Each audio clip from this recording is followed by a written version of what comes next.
पंचनिष्ठाओं के साथ पार्टी के साथ खड़े। कार्यकर्ताओं को भूमिका किसी भी रूप में मिलेगी वो स्वीकार करेंगे और निश्चित तौर पर हमारा पार्लियामेंट्री बोर्ड जो तय करेगा उसको अक्सर तक पालन करेगा। मतलब पिछला जो इतिहास चला है वो राजस्थान में भी आएगा टिकटॉक के मामले में। जो भी होगा इसके बारे में मुझे कहने का अधिकार नहीं, पर जो भी होगा वो ठीक होगा।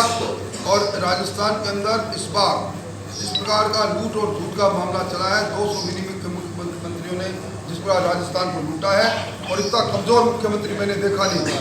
तो ये सारा भुगतान राजस्थान की जनता ने किया है। सर मेरा पहला और आखिरी सवाल, आप सेंट्रल के चेहरे को रखते हैं, हिमाचल में आपको इसी बाबत आपको हार है।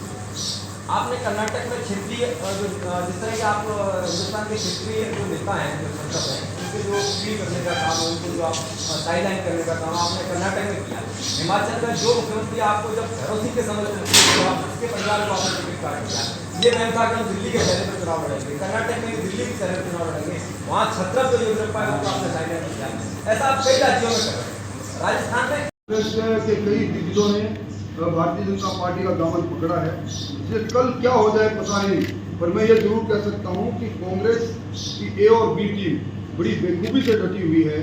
भगवान इनको इसी प्रकार डटा के रखे और इन्होंने सेल्फ गोल कांग्रेस लगातार हर महीने अपने पर कर रही है। इसलिए हम तटस्थ रूप से इस खेल को देख भी रहे हैं और जनता के हितों के रक्षक के रूप में हम अपनी पारी को अच्छी तरह खेल रहे हैं। प्रधानमंत्री मोदी की सभा के बाद जिस तरह से उन्होंने कहा कि क्या गारंटी देगी सरकार, बिजली की 100 यूनिट फ्री कर देना, कांग्रेस के नेता कह रहे हैं ये मुख्यमंत्री का जादू है। देखिए, कांग्रेस ने कभी गरीबी हटाओ की बात कही, कांग्रेस ने आज तक डींग हाँकने का काम किया है। मुख्यमंत्री यही मुख्यमंत्री जी थे जो पिछले अपने कार्यकाल में मुख्यमंत्री नंबर 1 बने थे और जब रवाना हुए तो 22 लोगों को छोड़कर गए। और इस बार भी कांग्रेस शर्मनाक हार के ऊपर मैं समझता हूँ कि लोग जानते हैं 4.5 साल तक मुख्यमंत्री जी को कभी महंगाई ध्यान में नहीं आई। 4.5 साल तक कभी उनको ये महसूस नहीं हुआ 60% चार्ज क्यों ले रहे हैं। अचानक उनको ये ध्यान आता है जब चुनाव में आचार संहिता 3.5 महीने दूर रहती है। इस बात को ये जनता है, ये सब जानते हैं। राजेंद्र जी, एक सवाल है, आपको नेता प्रतिपक्ष बनाया गया, सरकार को 4 साल हो चुके हैं, एक सत्र भी बाकी नहीं है संसद में, क्या पार्टी ने फैसले में देर नहीं करी? बिल्कुल देर नहीं की। हमारे सर्वमान्यता नेता गुलाब चंद जी कटारिया जब तक हमारा नेतृत्व कर रहे थे, हम उनके साथ काम कर रहे थे। उनका महामहिम राज्यपाल बनना हुआ, इसलिए पद पर नेता था कि मेरे को मौका मिल गया। घर वापसी करवा रहे हैं आप बहुत सारे लोगों की, सुभाष कहिए की वापसी को लेकर आपकी भूमिका बड़ी चर्चा में है।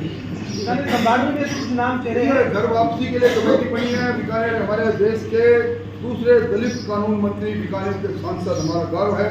एक तरह से अगर कहें कि अम्बेडकर जी के बाद में दलित समाज के दूसरे कानून मंत्री बने, वो उस कमेटी के अध्यक्ष हैं।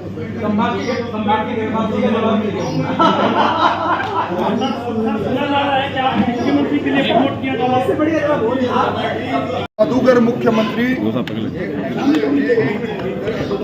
महंगाई राहत के नाम पर जादूगर मुख्यमंत्री इंद्रजाल का जादू फैलाकर भ्रम फैलाना चाहते हैं। आचार संहिता से 3 महीने पहले अचानक उनको ध्यान आया कि 100 यूनिट तक की बिजली जो पहले उन्होंने माफ कर दी थी उसकी पुनरावृत्ति करते हुए फ्यूल चार्ज के अंदर 200 यूनिट तक उनको माफ करने की बात आई। वो सरकार है जिस सरकार ने राजस्थान निर्माण के बाद अपने 4.5 साल के कार्यकाल में सर्वाधिक कार्यकाल में सर्वाधिक फ्यूल चार्ज लिया। 60 पैसे प्रति यूनिट औसतन फ्यूल चार्ज लिया। अडानी जी को खुश करने के लिए उनका बचा हुआ पैसा कोयला का देने के लिए 60 पैसे प्रति यूनिट कोयला इन्होंने कोयले के लिए प्रति यूनिट उपभोक्ताओं से लिया। अब सरकार इस प्रकार की घोषणा करके अपनी खोए हुए जन आधार को ढूंढने की कोशिश कर रही है, इसमें कामयाब नहीं होगी।